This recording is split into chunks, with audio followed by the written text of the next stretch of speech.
Welcome to Psychic Girls Next Door. We are your hosts, Lily Hibarino and Shannon Miller. This podcast is for all spirituality enthusiasts and psychics next door to share tools, experiences, and spiritual practices that align with your highest vibrational self. So on today's episode, we are honored to have Christine Volden.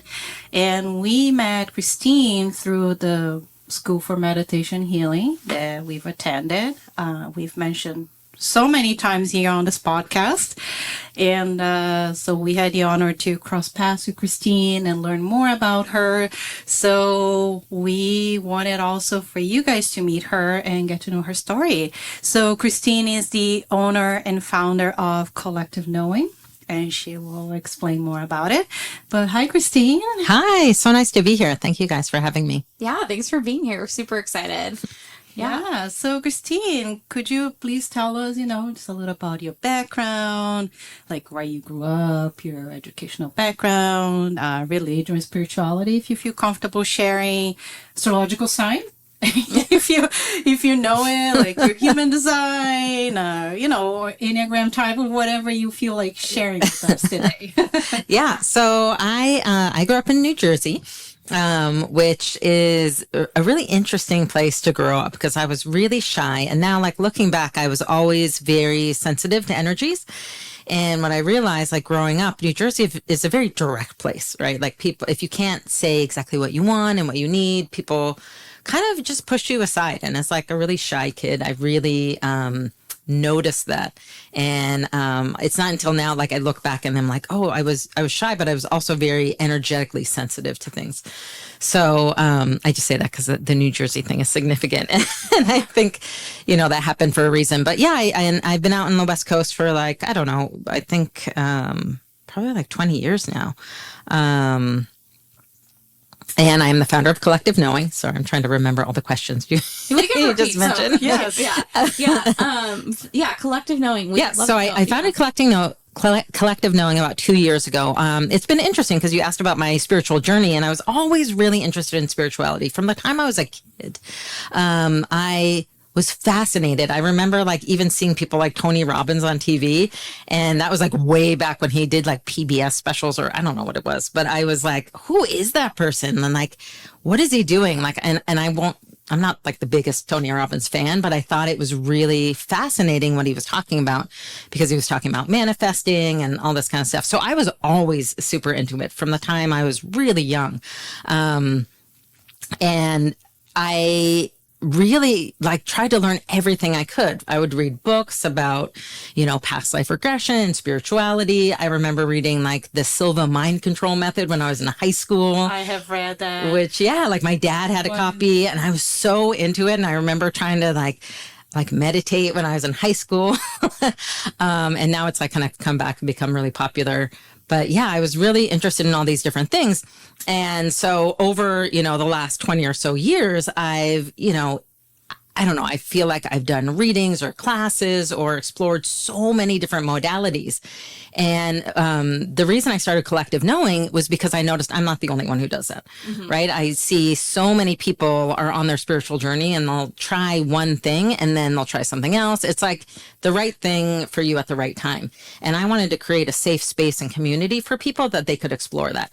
Because I know when I was really young, I would meet sometimes very spiritual people who were very ungrounded. And it really scared me. Like I felt very uncomfortable and I didn't know why. Now I understand they were ungrounded, but at the time I was like, these people feel very uncomfortable to me. They make me very nervous. It just didn't feel safe. Yeah. So for a long time, I really, I would get these I would say like every year I would have this really intense, like psychic mystical experience. Like super, super intense. And then I would be like, holy shit. Well, how did it look like? Did you have vision? Yeah. Sometimes it would be vision. Sometimes it would be like a massive download. Sometimes I would see like all these people in a dream and no, it was not a dream. And then, but it would overwhelm me. So I would kind of like, it would happen and I'd think about it for a week and then I would just like completely block it out of my memory. So that the whole idea behind Collective Knowing is really to create this safe space for people to explore stuff and to see, hey, there's these different things. Like I might be interested in breathwork when I might when I first get started, and then meditation, and then past life regression, or, I just want people to have a safe place to meet different teachers of different modalities to be able to explore stuff in a place that feels safe. I love that. I love that Yes. too. I was about to say, I want to Jinx, be part of this collective I know. knowing now, too. Like, I would love for you I guys know, to be that part would of be it. Very cool. Like how far, how long have you been, I know that you've had another business, Soulful Selling, that's going to be integrated in this. Yeah. Like, kind of like collective knowing is like your umbrella. Like what types of modalities or avenues or services will you be able to like provide for people as part of collective knowing? Yeah. So it really started out during the pandemic. And I will say this actually came about because of one of those mystical experiences. Like 4 years ago, I was in Sedona and I was at this workshop and we were doing this like, I don't know, some kind of like calisthenics or exercises. And it was like the spiritual retreat.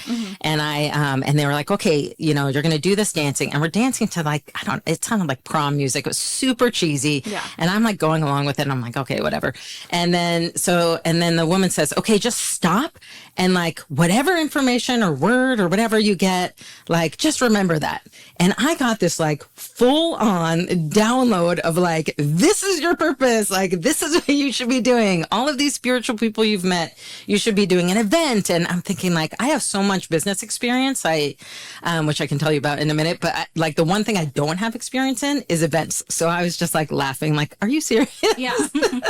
So I got all this information, like all these people you've all ever, taken classes from or learned from, like want you to bring them all together, do a conference.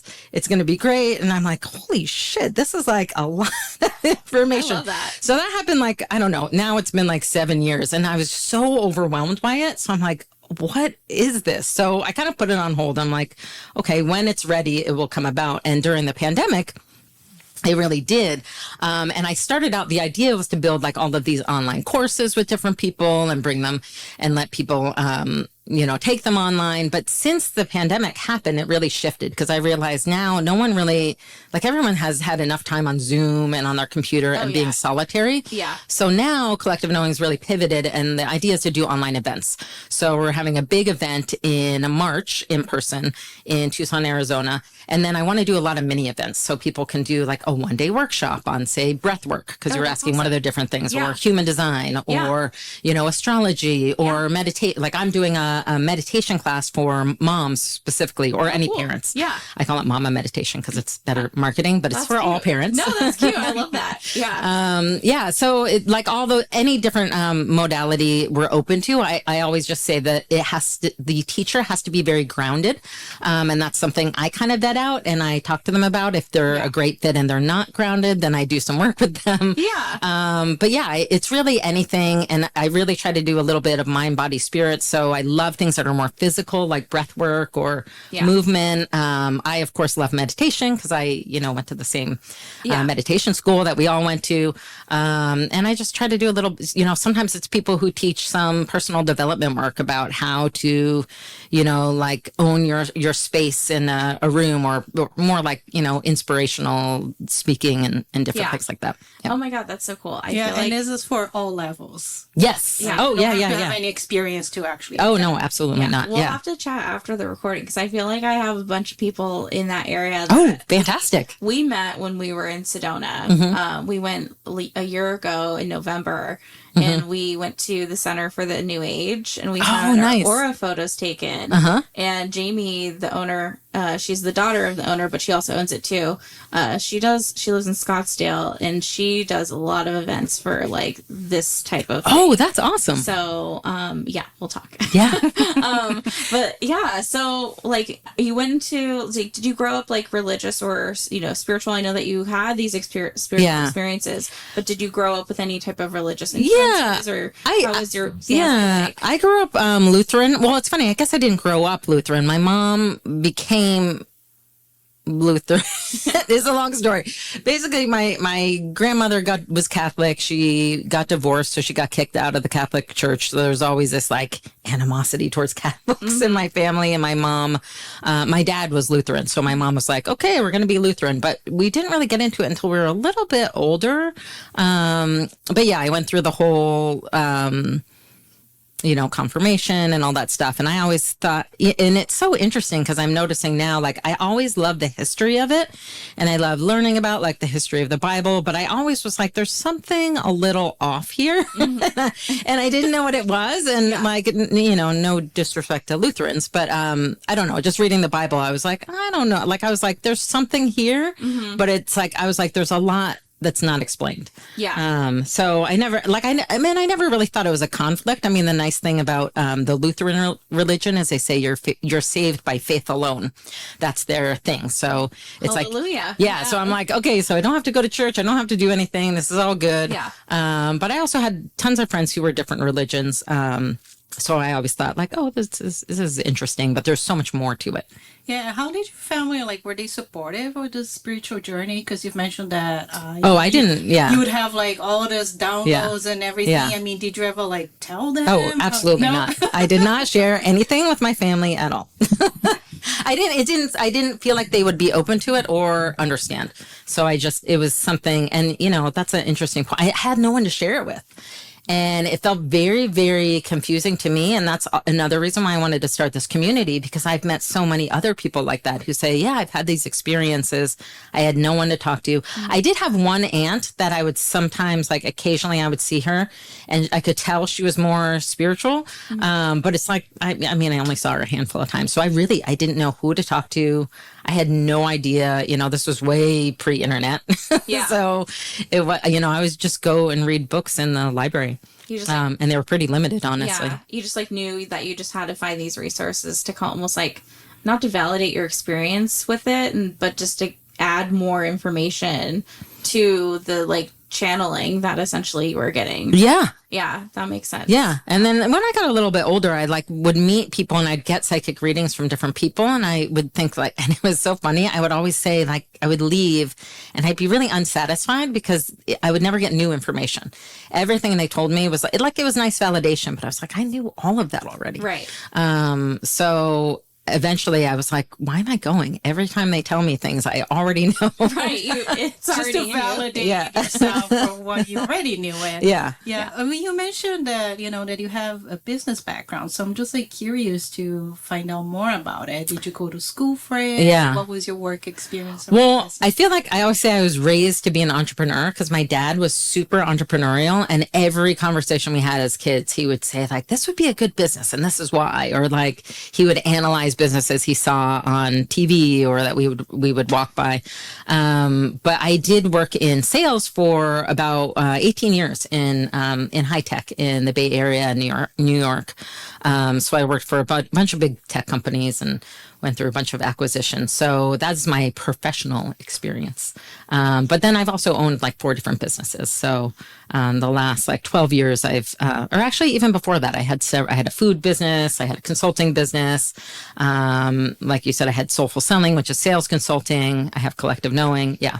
So it's been a lifelong journey. No, that's so cool. Yeah. That's so expansive. It is expansive. So I come from the tech background as well, but more on like the EA side of the house. So like I can see like how the foundation. I also have my master's in organization development because I'm just interested in how energy works within the teams and like the flowing of it. And I can see how this can be translated from a sales perspective because you're using so much energy every day to sell the product, whatever you're selling. And like, how do you replenish that back in yourself? Like, how do you separate from all the people that you have to talk to every day? Like, this is amazing. Like, can you talk about like, that aspect of soulful selling? If you're interested. Oh, totally. Yeah. So I developed this program called the Quiet Selling Method, and I'm working on getting the book published. But it's all about that because I worked for these big companies like Yahoo and AOL, and they would send us to these really expensive sales trainings. And they were always about like kind of the tactics of selling, like how do you negotiate? How do you price? How do you follow up? No one ever talked about, well, what do you do when you call 20 people in a day? They all say no. 2 of them hang up on you. One of them curses you out on the phone, right? Right. And and then your boss is like, if you don't make a sale in the next 2 days, you're going to be fired, right? Like, how do you deal with that? And no one ever talked about that. And that's literally like what every salesperson is dealing with every day. Like Right. people don't understand how stressful it is And the psychological to work. Yeah, exactly. And I would see people who I knew were great salespeople who emotionally could not take it. And they would just, and they were so good. And I was like, that's so interesting. They have all the training. I've seen them. They're a great salesperson and they would just be crushed by the expectations. And I was like, oh man, that sucks. And then I'm like, but this is really fucking hard. Right. You Yeah. know? Yeah. It's like emotional warfare. Yeah, it really is. Yeah. So yeah, I mean, and at the time I didn't, now I have the tools through meditation school to explain it more like energetically, but I would tell people like, yeah, if someone hangs up on you on the phone, or if you're just feeling down, like you gotta like go for a walk. You have to like you're saying, separate from it. And that's exactly what I would tell people. You have to take a break.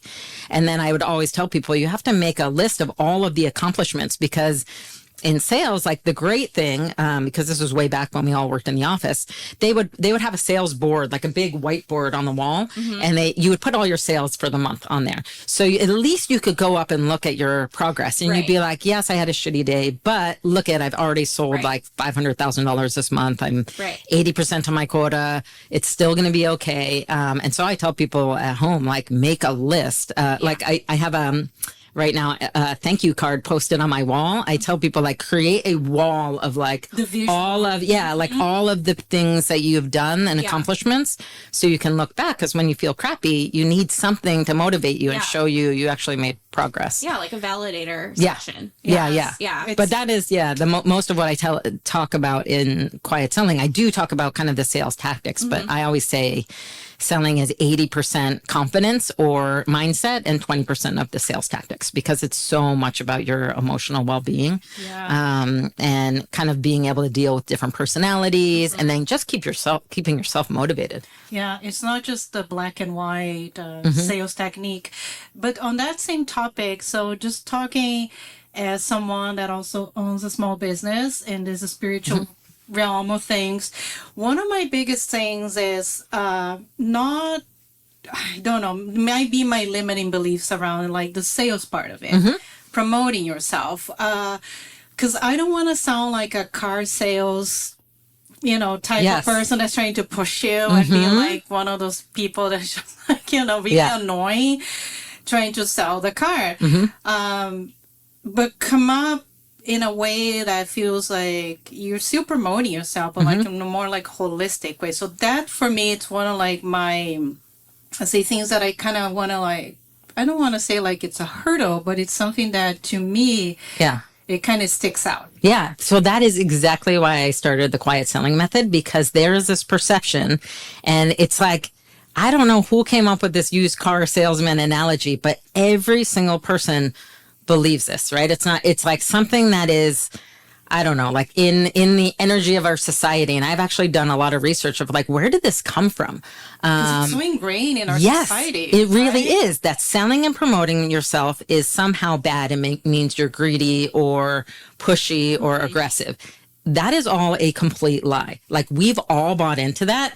And so I have a whole introduction to my book where I say like, why was that created? And it's kind of, I mean, just to get like super high level, it's almost like, why was religion created, right? It was like in a way to control people, and get them to believe what you wanted. And the only people that serves to have this belief, oh, selling is pushy, is to keep the people who are in power still in power. If we were all to understand, especially as women, that to be able to sell and make money is empowering and enjoyable, like imagine like the difference that would make, right? It's like groundbreaking. But we all buy into this idea that, selling, it means I'm greedy, it means I'm pushy. And that is, it's just not true, right? There's a million things you have purchased every day that you didn't feel pushed into that you absolutely love. So one of the exercises I do with people, I'm like, tell me the last thing you bought that you were like, was worth every single penny and that you loved buying, and like, tell me about it. And then I tell people like, well, like what you're doing could very well be the same thing, right? That whole used car salesman experience, like, is just, it's I don't see that many people actually selling that way. Occasionally I do, but it's so rare that you even see that these days that there's not, which is so funny because it's still all in our minds, right? We're all still like validating this idea. I mean, anyone who's seen Willy Wonka, you know, Sam Beauregard here, and then it's like Violet Beauregard's daddy's like selling cars in that movie. And I think maybe like, right, and when was that movie, like, or that book written in, like, 1920 or something? Decades ago. And then, like, the movie came out in the, 70s, and then, like, it's been popular forever. But it still perpetuates the stereotype, so it's just, like, so ingrained in our subconscious, right? And it's one of those things, if you're not aware of it, you're just kind of, like, running, you know, based on that, you know, false narrative. Yep. And I catch myself, like, sometimes I'm trying, you know, posting things, promoting my services, and I kind of like, I take a step back and I say, oh, maybe I sound a little too pushy, or, you know, so I kind of like, I can feel it and I see myself like holding myself back, and that's not where I want to be, you know. It's a place where I feel like I cannot like fully express what I offer and my services. So no, that's great. Yeah. And that's the number one thing when people take my, I used to have an online class, but the number one thing they would say is, you taught me I could sell in a different way. Because I realized when I first started soulful selling, it was, I was just pitching it to women, and I realized, it wasn't that I was a woman that made it different. It was, I'm actually like an introvert, and I'm an introvert. And a lot of people think, to be a salesperson, you have to be this extroverted, pushy, whatever. And I wrote this whole article on LinkedIn about how introverts are the best salespeople, and I got so much validation. And then I did a whole class about selling for introverts. And people were just, we're like, oh my God, that like you taught me it doesn't have to be that way. I'm like, of course it doesn't. Like, what made you think that? But then I realized everyone thinks that. Everyone thinks it has to be a certain way. So it's like, it's kind of this big energy that's out there in the world that it just needs to be knocked down, because it's like everyone gives it so much power, this idea that selling is this way. But when you think about it, it's like selling means you're making money and you're empowering yourself. Right. And you're attracting and allowing yourself to receive abundance. Yes. Yeah. On a deeper level. And maybe there's like, you know, blocks, and I have, you know, we all have blocks. We all have limiting beliefs around abundance or certain aspects of abundance, whether it's like money or love or whatever you're trying to call in. Like, you know, through your own process of manifesting not only this business, but like, you know, the smaller things, like your cute cat that we just met. Like how do you go, what is your typical routine? Like, what does a day in the life of Christine look like? Oh God. Because I know you're a mama too. Yeah, I'm a mom, but I'm also not a very regimented person. And that's okay. Like, you don't have to be. So I would say, you know, it depends. My kids are with me half the time. But yeah, if I have kids, it's like I'm getting up, I'm getting them ready. And then it's kind of like I just try to prioritize. I mean, in the last, I would say 5 years have really changed. I used to be, when I worked in the corporate world, so overworked and so structured. And once I got out of that about 8 years ago, it was like, I think I needed like 2 years to deprogram myself. Because I was so bought into this, hey, you have to work at this time, you have to be busy, you have to put in all this effort. And I just have I wouldn't say I'm completely deprogrammed, but I've just thrown all of that out. So I kind of get up, I'm like, what do I feel like doing today? I love that. And a lot of times people are waiting for my email. Right. And that's okay. But I mean, I used to get like not thousands, but hundreds of emails that I didn't even need to respond to. And now I'm like, you know what? I don't need to respond to this, and I can completely ignore this if I want to. You know, I obviously prioritize if I have, you know, money making things that are in progress. I have to get back to that. But I kind of try to do some kind of meditation. I try to catch up on emails. I make sure my kids' stuff is taken care of. You know, I do have like a very specific workout routine because it involves like, you know, being social with my friends, and that's my accountability. So, I don't know. I don't have a schedule. We love that. I think it also validates people. They're also like just as busy as you, as, you know, being a parent or having their own business, or just like, you know, have to work, you know, 9 to 5 and just try to function as a human being. It can be very challenging. I'm also curious, like, is your family also like supportive of your spiritual journey, or they also follow that? I wouldn't say they're not supportive, but I wouldn't say they're super aware. I don't think some people, I don't try to push anything on anyone. That's a big thing. Even my family, I would never say, hey, you have to do this. I mean, I've told them about what things that I do, and I wouldn't say there's like a ton of interest. So I'm just like, hey, when you're ready, if you have questions, you can come ask me. Same with my friends. Like, I have some friends who are really interested in it and love to talk about it, and some friends who have zero interest. And I'm like, okay, sure. You're at, wherever you're at is fine. I just really that's really the thing that I loved about the school we attended is, kind of being neutral, not having judgment, to me was just a huge, huge lesson. Especially growing up in a place like New Jersey, where I would say it's a little judgmental. They like things a certain way. Yes. They're used to, it's a certain mindset. It is. Yeah. But yeah, so I just don't try to push it on anyone. But I also don't probably overly share with people who I have a feeling are not going to be open to it anyway. Yeah, I'm the same way too. If people want to talk, they know who to come to. Right. It's kind of that thing, Yeah. I'm very open. I'm like, if I find, but maybe I gravitate towards people who are in the space, where I feel comfortable, and I can just be like, oh, they might be down to listen to me talk. And then, if I'm at like a party where I'm like, I don't know what the vibe is like, and then maybe I'll be like, and then kind of suss it out. Right. Like, I'm not going to like dump or, trauma dump on people. Yeah, yeah. I do something. Yeah, that's funny. Sometimes if I'm really bored at a party, I'll just be like, I'm psychic. So, just to mix it up because I'm bored. Right. That is probably a see how they react. Conversation topic. But I will say, last time I did that, a woman's husband had just passed, and then he was like in my space, and I ended up doing a reading for her. So I was like, be careful what you say. Sometimes people need to like hear things when they need to. Yeah. I mean, that was very, I think that was meant to happen. And then I did a beautiful reading for him. And the spirit wouldn't come in if it wasn't appropriate. Right. Because I don't think spirit comes just because they just want to hang out and chill and party with you. I think it comes with a very specific purpose. Yeah. So, but that's amazing that you're open to facilitate a communication. Yeah. I don't always feel like I have a choice, but Have you always been able to do, would you say that you are a medium? Or okay, have you always been a medium since you were like little, or when did it kind of activate? I think I was, but I blocked it out because it again scared the shit out of me. Oh yeah, it's different. And I didn't know what it was. So I think looking back, I was, and I didn't really understand it, or I wasn't even open to it, I would say, until I finished my meditation school.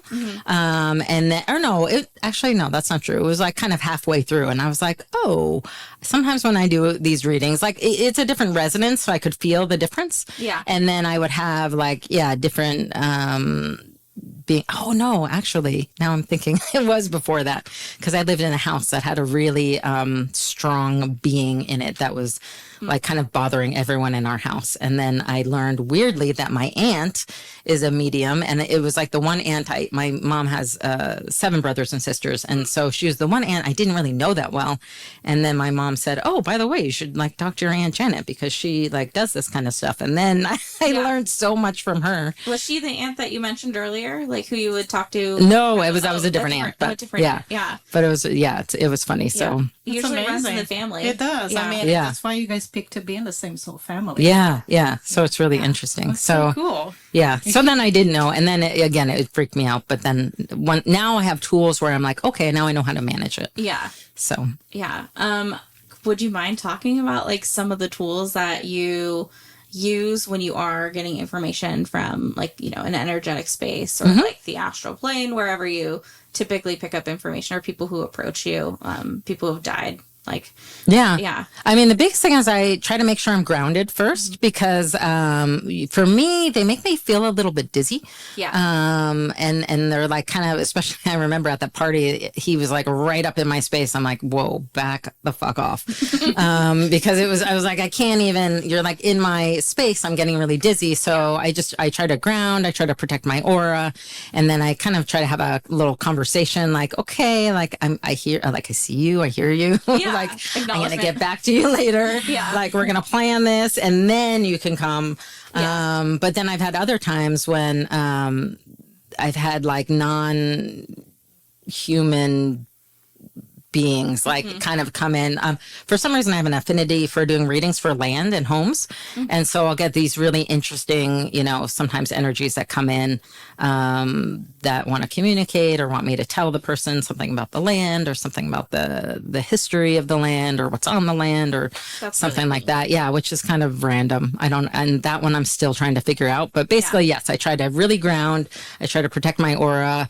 I try to, set kind of parameters of hey, here's when I'm open, here's when I'm not. And like a strategy. Yes. Yeah, exactly. And then when I'm done, I definitely do a big separation process and try to energetically separate from them, by setting the intention and then, kind of visualizing separating from them. Oh, that's really cool. Nice. Yeah.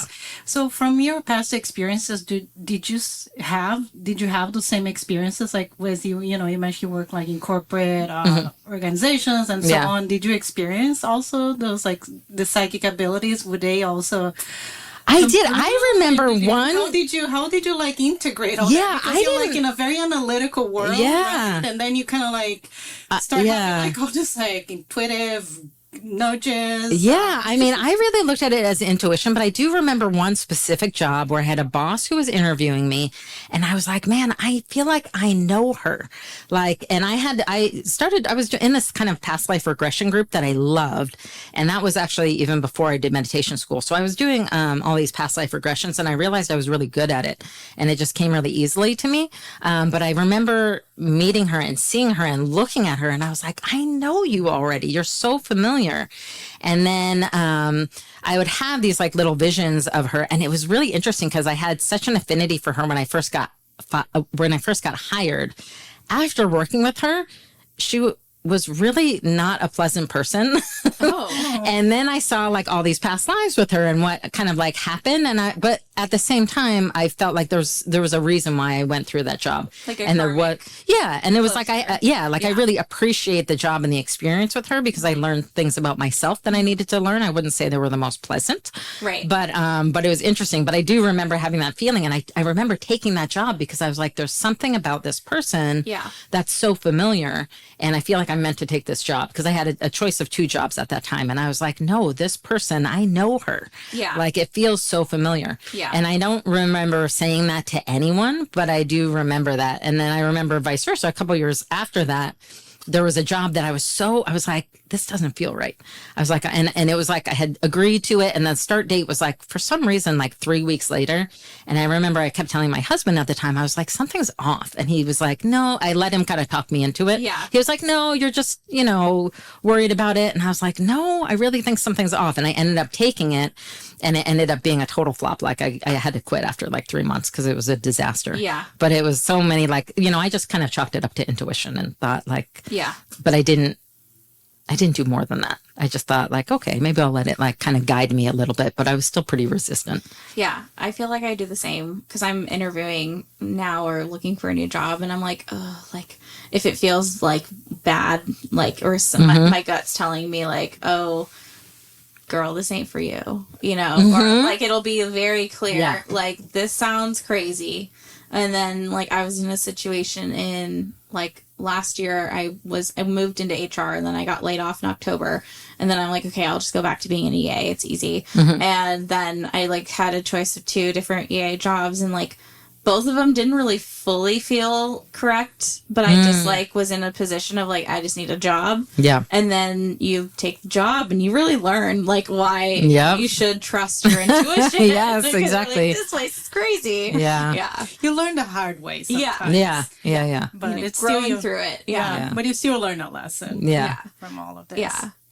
So how can we get involved or how can people listening get involved with Collective Knowing? Yeah. So you can go to the Collective Knowing website, collectiveknowing.com, and there's some information there. We are doing workshops. Like I am doing this mom's meditation group. I'm going to do a couple other workshops. And then we have this big event coming up in March. And then I'm going to try to be doing some like local Bay Area events that are a little bit smaller because the big event in Tucson is over 3 days.